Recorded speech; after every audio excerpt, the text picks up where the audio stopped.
Hello everyone, welcome back to my channel. In this video, we will be discussing the GCP resource error. GCP means Google Cloud Platform resource error. So, if you are confused about the different terminologies like organization, codes, projects, and sources, then this is the right video for you to understand what's the difference between them and what's why we need them. So, before we jump into discussion, let's discuss about the why resource hierarchy even matters. Why should you even care about the GCP resource error? Because this will help you to implement some controls, like who can access what are the policies that we can apply where, organization policies, the constraints, and how you can structure environments like production environment, development environment, testing environment, pre-production or staging environment. So even you can apply the billing on the different, you can manage your billing on the project level. So this is why you need to implement the hierarchy. So if you get the resource hierarchy, if you understand the resource hierarchy in a good way, then everything else in GCP will become very easy for you. So let me give you a simple analogy. So think of a GCP like a company structure. So organization, which is a very top tier, which is a level one, is representing your company. And then comes the folders, which is level one, say level two. So folders are like departments, it can represent your BUs, business units. So projects are, and the third level is projects. Projects are like individual applications or workloads. You can say compute workloads, compute instances. So, for example, in the folder level, you can say it's IT department or security department. And then after the folders, you can just say it's a different environment. Okay, in IT application, maybe it's a production. So project is defining your, for example, applications, application one, application two, like this one. Or maybe you can say it's a production environment, a non-production environment. So you can apply the, the applications and workload in the project level. And resources are actual things like VMs, the buckets, databases, functions. So just to summarize, we have four things. One, organization. Second is folders. Third is projects. Folders are optional, but projects are mandatory because the billing is applied on the project level. And then the resources. So, what is organization node? At the very top, we have organization node. Organization node mean it's like your company. So it can be tied to your verified domain. So it's just a root of hierarchy. You can say organization is a root of your GCP hierarchy. There's usually one organization per node. If you have one company, then for sure you can create one organization. So I am roles that you grant on the very top level, on the organization level, it's very powerful. And these are inherited to the from the top to the bottom of it. So you can apply the organization policies. What are the organization policies? Organization policies mean if you don't want to allow someone to assign the public IP to your VM. So this is the policy that you can apply on the organization level.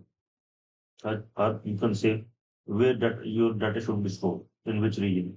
So you can restrict the data storage in your particular region. And this again, this policy can be applied on the global level, which is your organization level. So organization is where you can apply the global security, compliance, and governance. Now, organization is the first year. Now, let's go to the folders.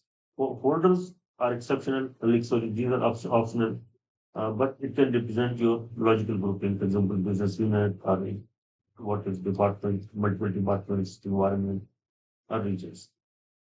So, uh, it can folders can be nested also. Like you can create multiple folders within the folder. You have one folder, then you can create two folders, and within the two folders, you can try to keep folders. So whatever IAM policies, identity access management policy you are applying on the folder level, it will be inherited to the project. So common folders you can apply. For example, you can create production environment, non-production environment, scripting scripting environment, where you can apply the quality, firewall, you can use deeper security OSs, MDR, SDR, antivirus, EDR, things like that. So the third here is projects. This is very mandatory thing. This is the important thing. because your billing is applied there. This is a boundary for your billing, for your quotas, for your access control, for your firewall. If you want to restrict access to the resources within your project, you have to apply it on the boundary layer. So actually, project is a main module for the billing, for quotas, for APIs, and then isolation of resources also. This is the third layer.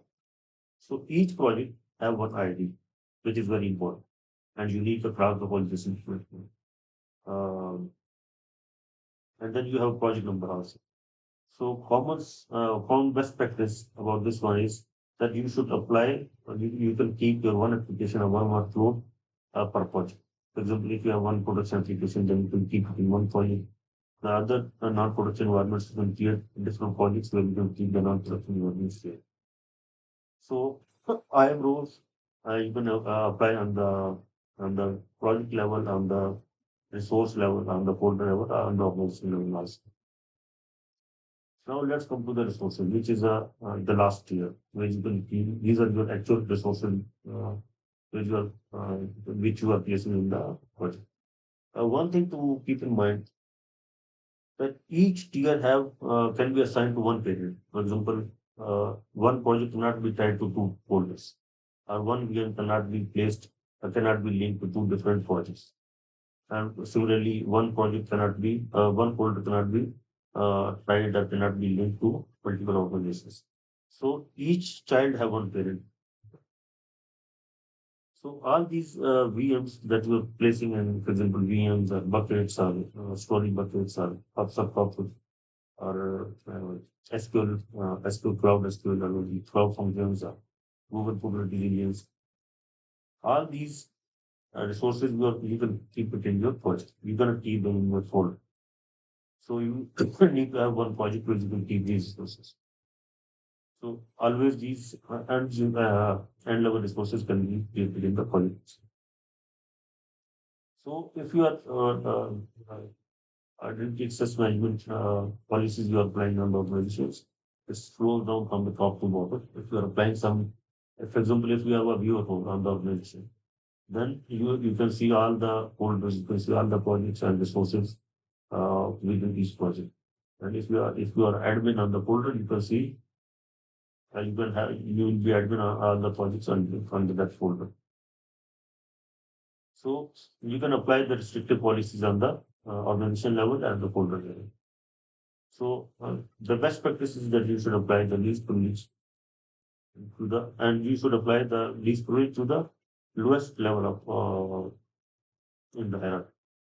For example, you should not give somebody to folder level or organization level. If you want to give admin privileges to the admins, try to ground them to the VM level or to the resource level or maybe to the project level maximum. But you should not assign the permission to the organization level. Try to reduce it. Okay. So that was the difference between the different uh, tiers of the GCP hierarchy. Hopefully, you got the idea and you would have understood the difference between the uh, organization, folders, projects, and resources. If you liked it, if you understood something, you got the idea, then you hit the like button and subscribe to the channel. Thank you.